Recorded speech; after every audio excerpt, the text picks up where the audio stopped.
اعوذ باللہ من الشیطان الرجیم بسم اللہ الرحمن الرحیم۔ سب ویڈیو دیکھنے اور سننے والوں کو السلام علیکم۔ ہمارے چینل کے پیارے ویورز، آج ہم تلاوت کریں گے سورہ یوسف کی آیت نمبر 41 اور 42،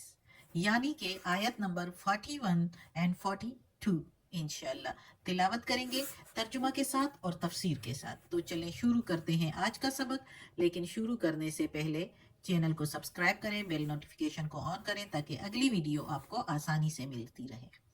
اور ہو سکے تو شیئر بھی کریں تاکہ زیادہ سے زیادہ لوگ دیکھیں تو آپ کو بھی زیادہ ثواب ملے اور مجھے بھی۔ تو چلیں اب شروع کرتے ہیں آج کا سبق۔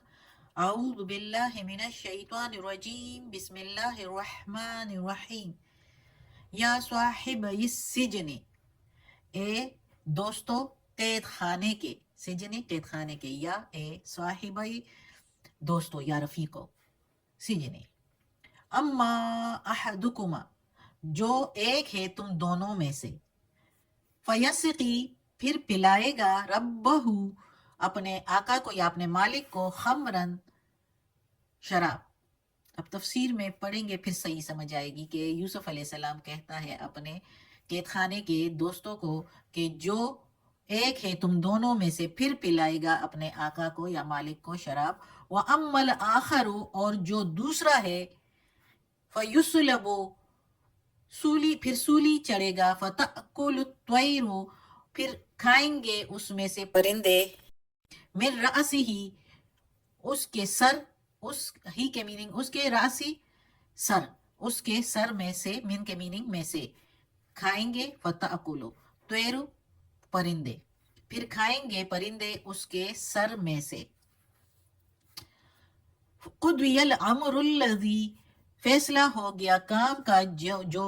فیہ اس میں سے، تستفیان تم پوچھ رہے تھے یا تم تحقیق کر رہے تھے۔ اب اس آیت میں اللہ تعالیٰ کہتا ہے، فرما رہا ہے یوسف علیہ السلام کے قصے کا وہ حصہ جس میں یوسف علیہ السلام قید خانے میں ہیں اور اس کے پاس دو قید خانے کے رفیق آتے ہیں اور وہ اس سے اپنے خواب کے بارے میں پوچھتے ہیں۔ دونوں نے الگ الگ جو خواب دیکھا ہوتا ہے اس کی تعبیر پوچھنے آتے ہیں، اور وہ یوسف علیہ السلام سے کہتے ہیں کہ ہم تمہیں نیک اور بزرگ سمجھتے ہیں، اس لیے ہم آپ سے یہ خواب کی تعبیر پوچھنے آئے ہیں۔ اور وہ دونوں جو قید خانے میں آئے ہوتے ہیں، ہم نے یہ پہلے پڑھا ہوا ہے، وہ جو قید خانے میں آئے ہوتے ہیں وہ بادشاہ کو زہر دینے کی سزا میں قید خانے میں آئے ہوتے ہیں، لیکن ابھی ان پر جرم جو ہے وہ ثابت نہیں ہوتا کہ ان دونوں میں کس نے زہر دیا تھا۔ ایک بادشاہ کو شراب پلانے والا ہوتا ہے اور ایک بادشاہ کے محل میں جو ہے وہ روٹی بنانے والا ہوتا ہے، نانبائی ہوتا ہے۔ تو جو شراب پلانے والا ہوتا ہے اس نے جو خواب دیکھا ہوتا ہے کہ وہ شراب نچوڑ رہا ہے، خواب میں دیکھ رہا ہے، اور دوسرا جو نانبائی ہوتا ہے اس نے جو خواب دیکھا ہوتا ہے، یہ ہم نے پہلے پڑھا بھی ہے کہ وہ کہتا ہے کہ میرے سر پر روٹیاں ہیں اور اس میں سے پرندے کھا رہے ہیں۔ تو موقع کی مناسبت سے یوسف علیہ السلام ان کو پہلے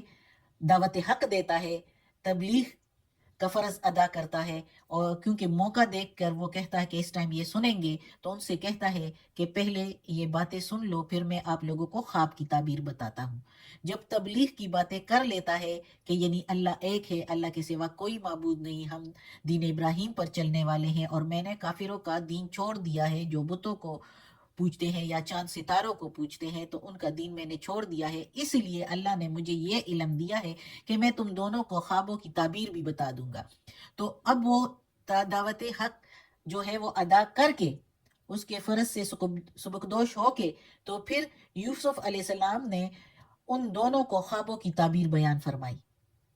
کہ جس نے خواب میں شراب پلاتے دیکھا ہے اس کی تعبیر یہ ہے کہ وہ بیداری میں بھی، یعنی عام زندگی میں بھی بادشاہ کو شراب پلائے گا، اور جس نے سر پر جانوروں کو روٹیاں کھاتے دیکھا اس کا مطلب یہ ہے کہ وہ سولی دیا جائے گا، یعنی اس کو پھانسی ملے گی، پھر جانور اس کے سر سے نوچ نوچ کر کھائیں گے۔ فَتَأْكُلُ الطَّيْرُ مِن رَأْسِهِ پھر جانور جو ہے وہ اس کے سر میں سے نوچ نوچ کر کھائیں گے۔ تو ان دونوں کو یوسف علیہ السلام نے تعبیر بھی بتا دی اور ساتھ ہی بتا دیا، ساتھ ہی یہ بھی بتا دیا کہ یہ فیصلہ ہو چکا ہے اور یہ ہی ہے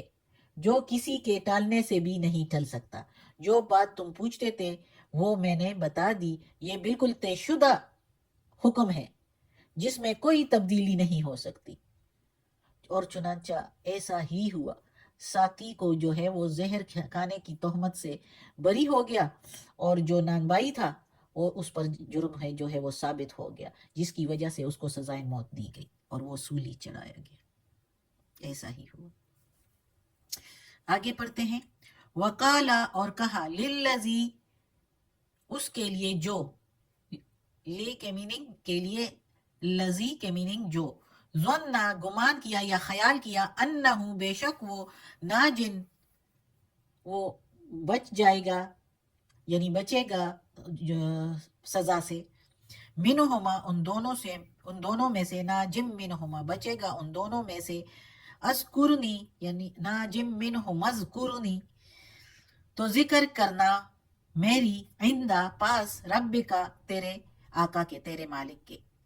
یعنی یوسف علیہ السلام نے کہا، اب ادھر یوسف علیہ السلام نہیں ہے لیکن صرف کہا ہے، تو یہ کہا کس نے کہا؟ یہ یوسف علیہ السلام نے کہا. یہ قولا جو ہے یوسف علیہ السلام کے لیے ہے کہ جب اس نے خوابوں کی تعبیر بتا دی تو ساتھ ہی بعد میں جب وہ جانے لگے قید سے تو یوسف علیہ السلام نے ان دونوں میں سے اس سے کہا جس کا خیال کیا کہ وہ بچ جائے گا سزا سے ان دونوں میں سے، تو اس سے کہا کہ ذکر کرنا میرے اپنے مالک سے. فَأَنْسَاهُ الشَّيْطَانُ پھر بلا دیا اس کو شیطان نے، ذکر ربہ ذکر اپنے رب کے پاس، فَلَبِثَ پھر ٹھہرا رہا، فی السجن قید میں، بضع سنین کئی سال تک. اب اس آیت میں اللہ تعالیٰ فرماتا ہے کہ یوسف علیہ السلام نے ان دونوں میں سے جو وہ جا رہے تھے قید خانے سے فیصلہ ہونے کے لیے، تو ان میں سے اس کو جس کا یوسف علیہ السلام کو خیال تھا کہ وہ بچ جائے گا جرم سے، سزا سے بچ جائے گا، تو اس کو کہا کہ اپنے رب یعنی اپنے مالک کے پاس جا کے، یعنی شاہ مصر کے پاس جا کے میرا ذکر کرنا کہ قید خانہ میں برسوں سے ایک بے قصور بندہ ایسے ہی پڑا ہوا ہے قید خانے میں، اور مبالغہ نہ کرنا یعنی زیادہ بڑا چڑھا کر بات نہ کرنا، میری جو حالت تم نے دیکھی ہے بغیر کسی زیادتی اور کمی کے وہ بتا دینا. تو وہ جب رہا ہو جاتا ہے تو ادھر ہے فَأَنْسَاهُ الشَّيْطَانُ بلا دیا اس کو شیطان نے، ذکر اپنے مالک کے پاس، یعنی اس کو شیطان نے بلا دیا. اور وہ جو بندہ رہا ہو کر گیا تھا، وہ ساقی جو شراب پلانے والا تھا، تو وہ بھول جاتا ہے ذکر. اور اللہ تعالیٰ کہتا ہے کہ شیطان نے اس کے چھوٹنے والے جو شیطان نے اس کو بلا دیا جو چھوٹ گیا تھا قید سے، اور شیطان نے اس کے دل میں مختلف وسوسے اور خیالات ایسے ڈال دیے کہ وہ بھول گیا یوسف علیہ السلام کا ذکر کرنا اپنے مالک کے پاس. رہا ہونے کی خوشی میں وہ کچھ زیادہ ہی خوش تھا اور وہ بھول گیا، اور اسی طرح یوسف علیہ السلام کئی سال تک قید میں پھر سے رہے. تو کئی روایات، کئی مفسرین اس کا ترجمہ ایسے بھی کرتے ہیں کہ یوسف علیہ السلام کو شیطان نے جو ہے وہ غافل کیا اپنے رب سے، اپنے رب کی یاد سے، اور وہ جو ہے ایک بندے کو کہتا ہے کہ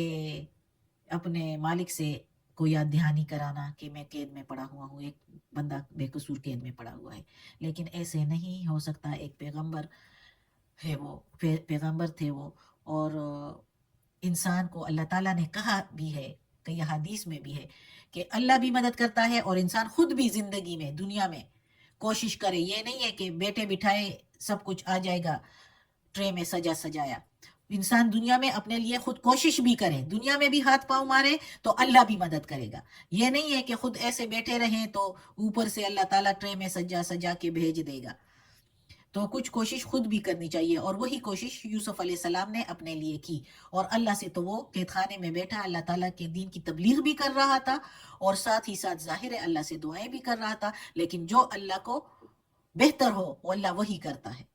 اور یہی بہتر تھا کہ یوسف علیہ السلام کو صرف رہا نہیں کرنا تھا، اللہ تعالیٰ نے اس کو کوئی مقام دینا تھا جو آگے ہم پڑھیں گے، تو اس لیے وہ کئی سال تک مزید جو ہے وہ قید میں پڑا رہا۔ تو انشاءاللہ پھر پڑھیں گے اگلا سبق۔ اللہ ہمیں توفیق دے اس قرآن مجید کا ترجمہ مکمل کرنے کی اور اس پر عمل کرنے کی توفیق دے۔ صدق اللہ العظیم۔ یا اللہ، یا پروردگار، یا رب العالمین، یا مالک یوم الدین، یا علی کل شیء قدیر، یا اللہ یہ تیرے کلام قرآن مجید کی تلاوت کی ترجمہ اور تفسیر کے ساتھ یا اللہ اس میں کوئی غلطی ہوئی ہو تو زیر زبر پیش میں، تلفظ میں، یا اللہ تو معاف کر دینا، یا اللہ تو معاف کرنے والا مہربان ہے۔